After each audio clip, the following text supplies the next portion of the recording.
До начала чемпионата России по вольной борьбе осталось меньше недели. На юбилейный чемпионат в крупнейшем на Северном Кавказе спорткомплексе Дворце спорта имени Берда Ивлоева соберутся тысячи болельщиков. На данный момент активно идет реализация билетов. Будем болеть за наших борцов, которые представляют клуб Кушт с нашего города.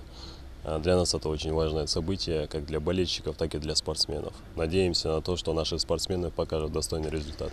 Этот чемпионат – первый шаг в формировании состава сборной страны для участия в летних Олимпийских играх, которые пройдут в 2020 году в Токио. По результатам соревнований в республике определят участников команды, которым до Олимпиады придется пройти испытания на чемпионате мира. Поэтому и присутствие внушительного судейского штаба из 50 человек неудивительно. Ингушетия на соревнованиях представит 10 сильнейших борцов. Самое большое количество участников заявил Дагестан. Поклонники вольной борьбы в нашей республике признают, уровень подготовки дагестанских борцов очень высок, но наши ребята вполне могут с ними потягаться. Наверное, тут будет такой индивидуальный фактор. Может, кто-то из ребят покажет себя как раз-таки здесь и дома проявит. Ну, общепризнанный факт, то, что дагестанцы, они славятся своей, это их сильная сторона, борьба.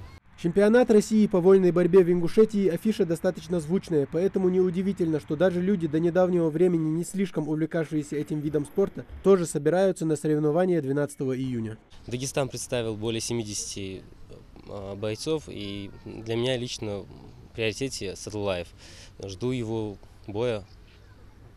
А за наших как будешь болеть? Вы в большой компании соберетесь? Да, мы уже, в принципе, с друзьями собрались, собираемся уже закупить билеты на днях и постараемся активно болеть. За прошедший год Ингушетия уже приняла несколько всероссийских и даже международных соревнований, но такого ажиотажа, как вокруг вольной борьбы, еще не было. Этот вид спорта в Ингушетии стремительно набирает обороты, да и посмотреть на лучших борцов со всей страны вряд ли кто откажется. Для меня стало приятной новостью, что 12 числа этого месяца на территории нашей республики будет проводиться чемпионат России по вольной борьбе.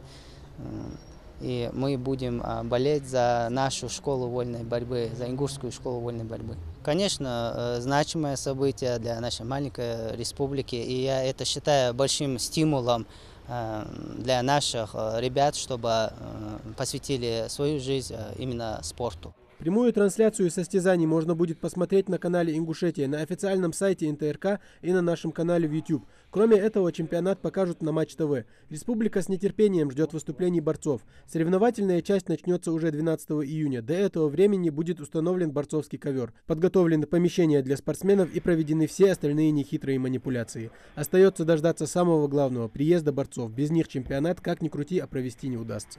Тамерлан Хамхоев, Майербек Мержоев, Новости 24.